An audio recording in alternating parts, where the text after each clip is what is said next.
You ready? Here's another brain-busting workout for you, and off we go! After classes, Margot was studying in the library. At one point, she left for the bathroom. When the girl returned, she found out her wallet was gone.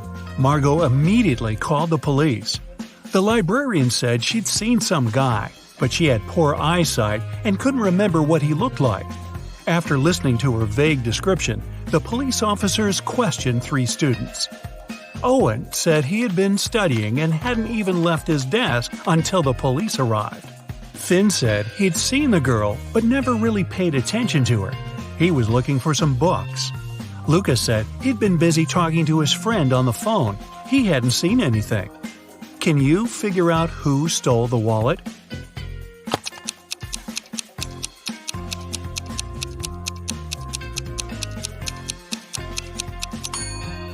It was Luca.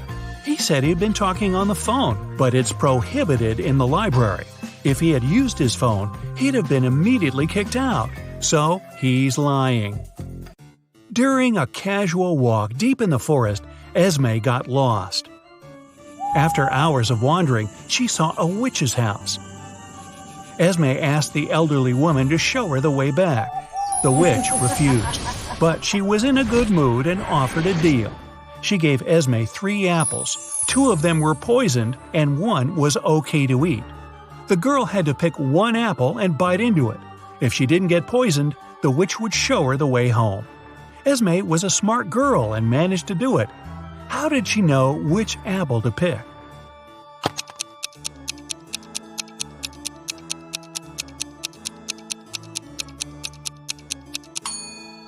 In 1 apple, there was a worm, which means it was safe to eat. A student was having an exam and he was about to fail it. The professor decided to give him one more chance and asked the last question. It was, "What's my oldest daughter's name?" The student was puzzled. The professor decided the question was too hard and gave the guy a hint. He wrote down 3 numbers, 58, 3, and 11. Can you help the student answer the question?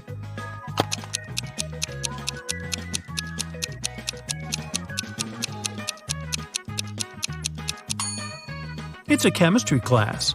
The riddle must be related to this subject. Have a look at the periodic table. The 58th element is cerium, or Ce. The 3rd element is lithium, Li. And the 11th element is sodium, or Na. If you put all of them together, you'll get the name Selena. The professor liked the game. When another student was struggling with his task, he gave him another puzzle. The man said, "I have daughters. All of them, except 2, have dark hair. All of them, except 2, have blonde hair. And all of them, except 2, have red hair. How many daughters do I have?" Can you help the student out?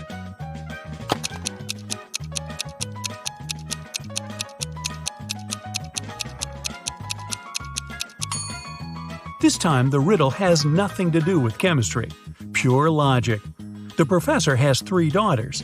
One of them has dark hair, the second is blonde, and the 3rd daughter has red hair. Ben was walking in the park at night when someone knocked him out and stole all his stuff. The guy went to the police. 3 people, Cole, Jerry, and Bernard, were in the park at that time. They got arrested. The detective gave each of them a marker and asked them to write their names on the whiteboard. As soon as they finished, he immediately arrested the right person. Who was guilty, and how did the detective find it out?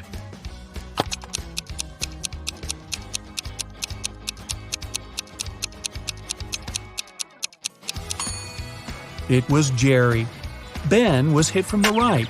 It means the person who did it was left-handed. Among the 3 suspects, that's only Jerry. Really? Ben and Jerry? I think I need some ice cream. A member of an expedition to the South Pole found himself in a frozen cave. He didn't remember what had happened, but he knew he had to get out. The man saw 3 doors and a note saying what was behind each of them.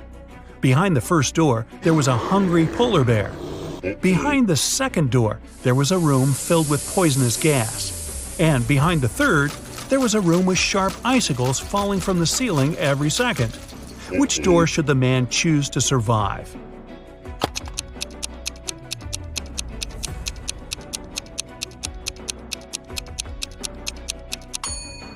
He should pick the first door. He's at the South Pole. There are no polar bears there. After classes, Nora stayed at the university. She needed to finish her project. She was sitting in the hallway. Soon she got hungry. The girl went to grab some food and left all her stuff behind. When Nora returned, she checked her things and called the police. She told them what had happened and reported her wallet stolen. There were 3 other students nearby. All of them were questioned.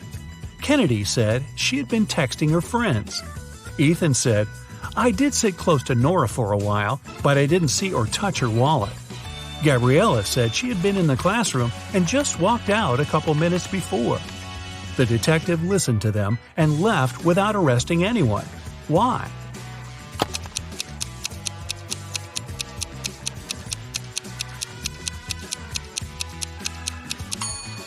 The detective remembered that Nora had gone to get some food.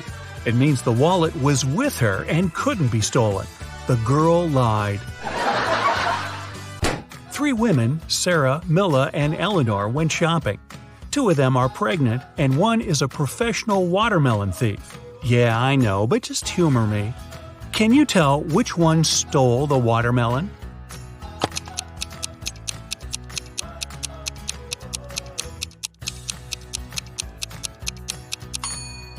It's Milla. She's wearing heels. It's not the kind of shoes pregnant women would wear. Aurora was spending her summer in the countryside. She often took long walks in the forest alone. One day, she saw a huge mansion. It was obvious no one lived there, so she entered the house. It was dusty inside, but still beautiful. Aurora took some pictures and left the place. When the girl came back home, she looked through her photos. She wanted to pick the best ones to post on her social media, but then she saw one of the photos and screamed. Take a careful look at this photo. Can you see what scared her so much?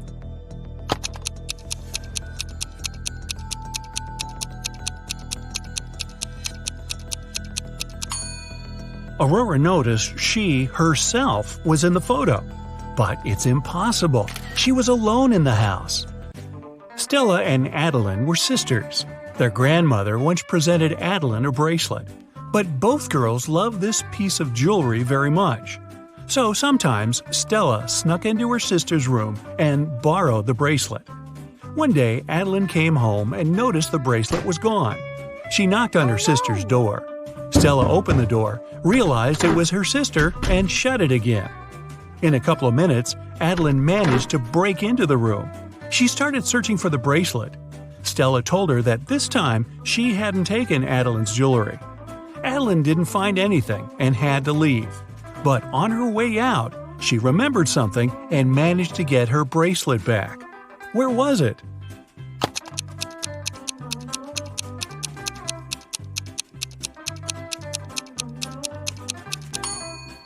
When Stella opened the door, she had her hair down. But later, she already had her hair tied up. In those few minutes, she made a bun and hid the bracelet in her hair. On a rainy summer night, Mrs. Miller came home after work. Her neighbor, Mrs. Smith, visited her. The women wanted to have some tea together. Mrs. Smith said her daughter was at a party. She met one of Mrs. Miller's triplet sons there. Mrs. Miller asked which one it was, but her friend didn't know. Her daughter could never tell the guys apart. The problem was all 3 of them were grounded and weren't allowed to go out until the next week. Mrs. Miller wanted to find out who had broken the rules. She called the boys and asked how they'd spent the day. Ian, the artist, said, "In the evening, I was outside drawing." Ryan, the musician, said, "I spent all day inside writing a new song." Luke, who likes sports, said, "I did a workout and spent the rest of the day reading." Mrs. Miller understood which of her sons was lying and grounded him for another month. Who's the liar, and how did she know?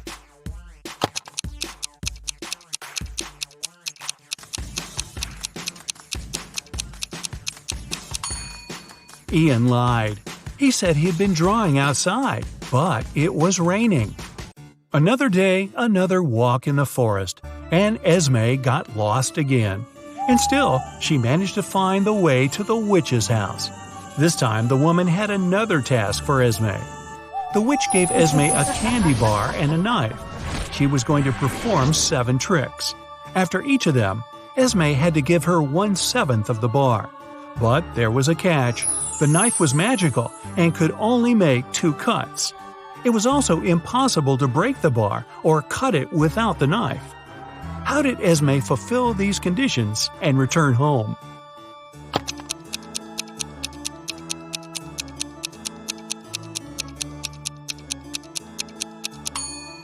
Esme made 2 cuts, dividing the bar into the following pieces: 1/7, 2/7, and 4/7. After the first trick, she gave the witch the 1/7 piece. After the second one, the girl offered the woman the 2/7 piece and took away the 1/7. After the third trick, she gave the witch the smallest piece back.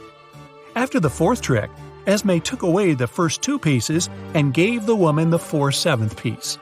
Then she gave her the smallest piece again. After the sixth trick, the girl took away the 1/7 and gave the witch the 2/7 piece. And after the last trick, she gave the woman the smallest part of the bar again. Bonus question. Hey, if Esme is so smart, how come she keeps getting trapped in the forest? I have no answer. Mark and Ben are waiting for the elevator. Mark has to go down to the first floor, and Ben's going to have some dinner up on the 10th. 2 elevators arrive at the same time, and they both get in different elevators. Well, one of them isn't too smart. Which one?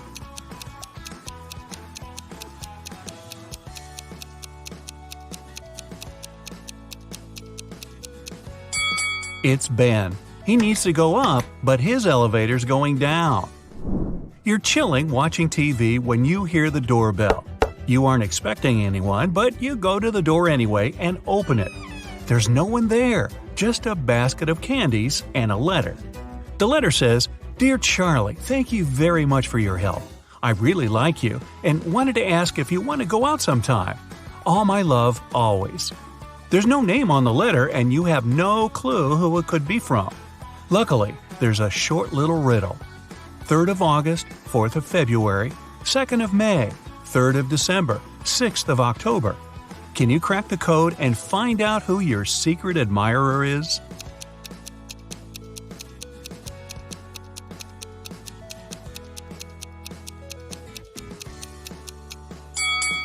The 3rd of August means the 3rd letter in August, which is G. The 4th letter of February is R. The 2nd letter of May is A. The 3rd letter of December is C. And the 6th letter of October is E. So, your secret admirer's name is Grace. Do you even know anyone named Grace? You open your eyes and find yourself in a dungeon. There are a couple of torches around to light the room up a bit. You walk over to the door and try to open it. But, of course, it's locked. There's 3 buttons on the right side of the door, a red one, a purple one, and a yellow one. One of them will set you free, and the other 2 will lock you in forever. But you're lucky. There's a hint. NTEROWLUTPPB. Buy a vowel, will ya? Which button should you press to escape?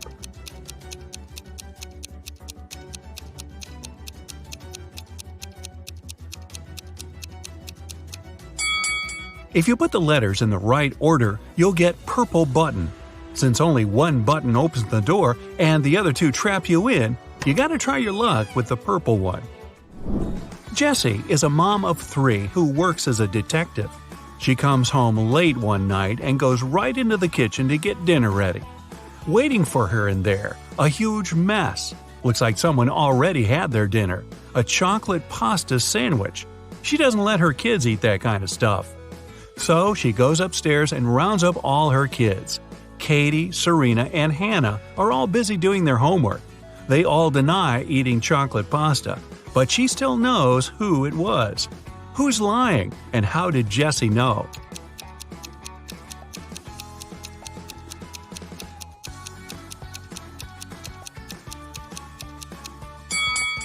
Back in the kitchen, the knife's on the right-hand side of the chocolate pasta. That means the person who made the sandwich is left-handed. She has only one left-handed kid, and that's Hannah. You get lost in the forest, and you end up wandering around the whole day. Finally, at sunset, you come across a small and spooky house. Looks like a witch lives there. You have no other choice, so you go in and ask her to show you the way out of this crazy forest. The witch agrees, but on one condition: you have to play a game. If you answer correctly, she lets you go. If you make a mistake, you have to stay with her forever. Here's the question. You have something that's yours. You barely use it, but others use it a lot. What is it?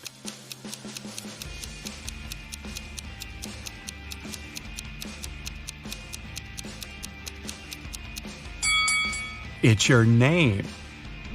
You're abroad, enjoying the sun and a much-needed vacation. One day at the beach, you meet a beautiful woman and spend the whole day with her. In the evening, you ask her if you can meet again tomorrow. She smiles and says yes, if you can guess where she comes from. But she really likes you, so she gives you a hint.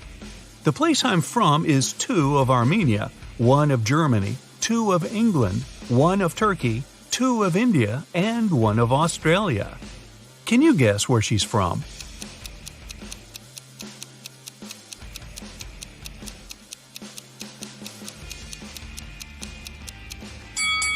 Two of Armenia means you have to take the first 2 letters of the name Armenia, A-R. The rest are the same. 1 of Germany is G, 2 of England is E-N, 1 of Turkey is T, I-N from India, and A from Australia. Together, they make Argentina. That was a lot of work. She better be worth it. You're wandering in a different forest and you come across a picnic. They're all witches. You try to hide before they notice you, but uh-oh. What do they want? Actually, they're pretty chill. They just need a little help. There are 8 of them, and one of them celebrating her 999th birthday. They've got a birthday cake, but there's a problem. And no, it's not that there's too many candles and too little cake. Their magic knife can only make 3 cuts, and they can't figure out how to cut the cake into 8 pieces. Can you figure it out?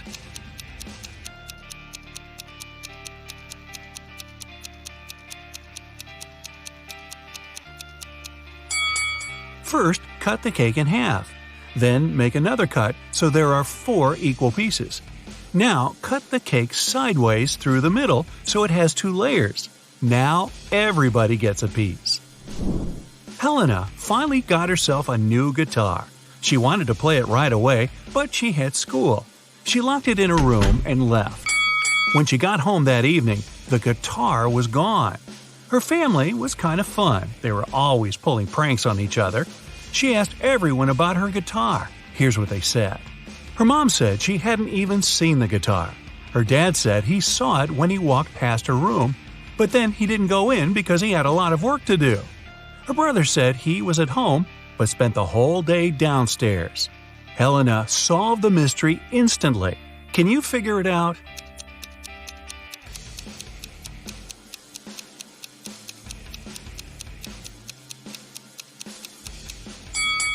Her dad's lying.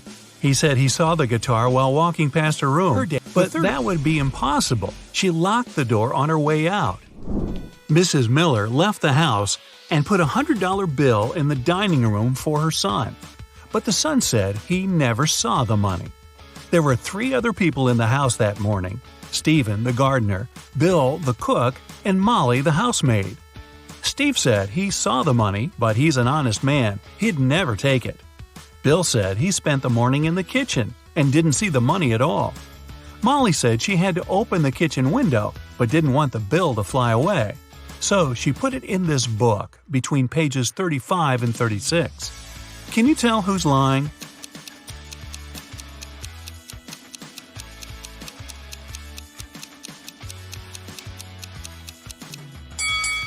Molly is. She couldn't have put the money between pages 35 and 36. They're 2 sides of the same page. Kevin's a single father of 4. He was working late one evening and got a call from a neighbor. The neighbor just saw one of his daughters walking around with her friends in a totally different neighborhood. It was dark, so the neighbor couldn't tell which daughter it was. When Kevin came back home, he asked his daughters which one of them was out after dark. Lily said she was reading all evening. Madison said she was playing Uno. Riley said she was in the backyard in the pool. Ava said she was talking to a friend in her room. Kevin immediately knew who was lying. Do you?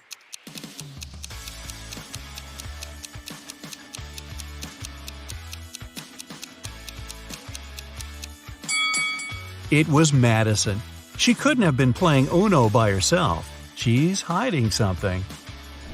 Josh was walking in a forest at night and came across an old castle. He was curious, so he found a way in and started walking down a corridor. Pretty soon, he met 3 people. They said they were 2 werewolves and a vampire. They wanted to keep Josh in there forever, but in the end decided to give him one chance to get away. He had to guess who the vampire was. He was allowed to ask the same question to each of them as long as it wasn't, "Are you a vampire?" Josh asked, "What's your eye color?" Why did he ask it, and how would that even help him?